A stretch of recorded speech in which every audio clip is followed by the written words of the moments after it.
Hi guys, welcome to the channel of love. Okay, we are reading Success Through a Positive Mental Attitude.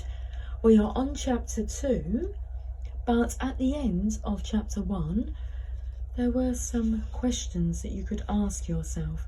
I just want to recap over those. Okay, self-question. How can I develop the right mental attitude? Be specific. Do you believe it's proper to ask for divine guidance? Will you engage in thinking time to determine how you can turn adversities into seeds of equivalent or greater benefits? Will you search to find out how you can develop PMA as you continue to read this book? PMA attracts good luck. How can I develop the habit of PMA? Have you the courage to aim high and strive daily to keep your goal before you? Okay, that seems that is all of the self-questions from chapter 1. Okay, chapter 2. You can change your world. We now know that PMA is a positive mental attitude, and we also know that a positive mental attitude is one of the 17 success principles. When you begin to apply a combination of these principles with PMA in your chosen occupation or to a solution of your personal problems, you are on the road to success. Then you are on the right track and headed in the right direction towards getting what you want. To achieve anything worthwhile in life, it is imperative that you apply PMA regardless of what other success principles you employ. PMA is the catalyst which makes any combination of success principles work to attain a worthwhile end. It is NMA combined with some of the same principles that is the catalyst which results in crime or evil and grief, disaster, tragedy, sin, disease, death, and some of its rewards. 17 success principles. The authors have for many years given lectures, instructed classes, and conducted a correspondence course on the 17 success principles. The title of the course, PMA, The Science of Success. These 17 principles are: number 1, a positive mental attitude. Number 2, definiteness of purpose. Number 3, going the extra mile. Number 4, accurate thinking. Number 5, self-discipline. Number 6, the mastermind. Number 7, applied faith. Number 8, a pleasing personality. Number 9, personal initiative. Number 10, enthusiasm. Number 11, controlled attention. Number 12, teamwork. Number 13, learning from defeat. Number 14, creative vision. Number 15, budgeting time and money. Number 16, maintaining sound physical and mental health.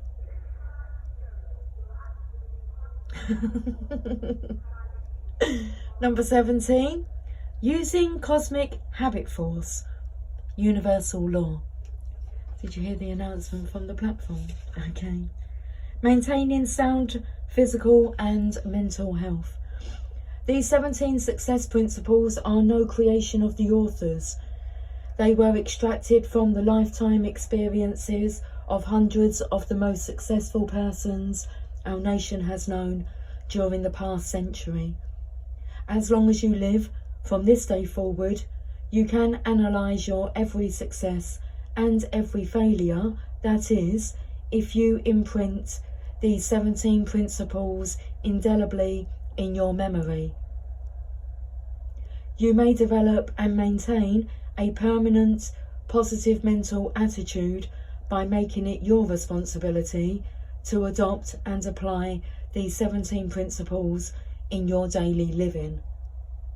There is no other known method by which you may keep your mind positive. Analyse yourself courageously now and learn which of these 17 principles you have been using and which of them you have been neglecting. In the future, analyse both your successes and your failures using the 17 principles as a measuring device, and very soon you will be able to lay your finger on what has been holding you back. If you have PMA and don't succeed, then what? If you use PMA and don't succeed, it may be because you are not using each of the principles that are necessary in the combination for success to attain your specific goal. You may wish to check the stories of S.B. Fuller, Tom Dempsey, Henry J. Kaiser, the woodcutter Al Allen, and Henry Ford to recognise which of the 17 success principles each person applied or neglected to apply. You might analyse someone you know who is a has-been in real life. As you read the case histories in the chapters which follow, do the same thing. Ask yourself which of the 17 success principles are used, which are omitted. At first it may be difficult to understand and apply the principles, but as you continue to read Success Through a Positive Mental Attitude, each of these principles will become more clear to you. You will then be able to use them. When you get to chapter 20, you will be able to check yourself accurately by the 17 success principles. There, you will find a self-analysis chart under the heading Success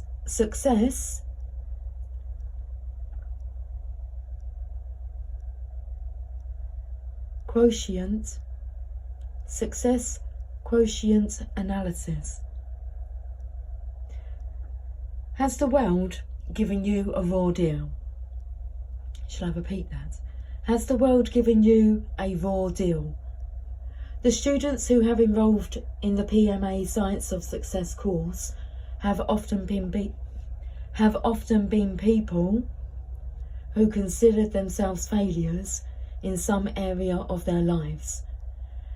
The very first question such a person might be asked when he enters the class is, why?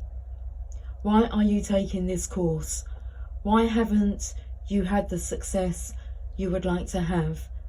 And the reasons which they give tell us a tragic story about the causes of failure. I never really had a chance to get ahead. My father was an alcoholic, you know. I was raised in the slums, and that's something you can never get out of your system. I only had a grammar school education. These people are all saying, in essence, that the world has given them a raw deal. They are blaming the world and circumstances outside themselves for their failures. They blame their heredity or their environment. They start out with a negative mental attitude, and of course, with that attitude, they are handicapped. But it is NMA that is holding them down, not the external handicap which they give as the cause of their failure. A lesson learned from a child. There is a wonderful little story about a minister who one Saturday morning was trying to prepare his sermon under difficult conditions. His wife was out shopping. It was a rainy day, and his young boy was restless and bored with nothing to do. Finally, in desperation, the minister picked up an old magazine and thumbed through it until he came to a large, brightly coloured picture. It showed a map of the world. He tore the page from the magazine, ripped it into little bits, and threw the scraps all over the living room floor with the words, "Johnny, if you can put this all together, I'll give you a quarter." The preacher thought the preacher thought this would take Johnny most of the morning, but within 10 minutes there was a knock on his study door. It was his son with the completed puzzle. The minister was amazed to see Johnny finished so soon, with the pieces of paper neatly arranged and the map of the world back in order. "Son, how did you get that done so fast?" the preacher asked. "Oh," said Johnny, "it was easy. On the other side there was a picture of a man. I just put a piece of paper on the bottom, put the picture of the man together, put a piece of paper on the top, and then turned it over. I figured that if I got the man right, the world would be right." The minister smiled and handed his son a quarter.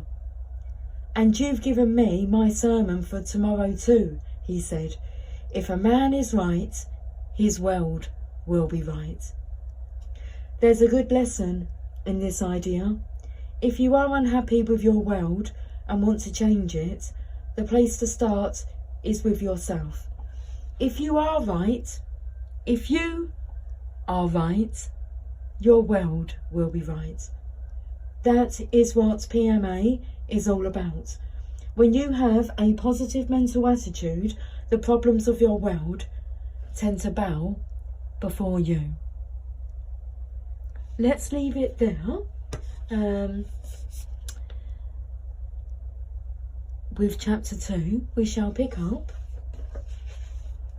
next time with "You Were Born a Champion." Okay, until then, take care, much love. Bye for now.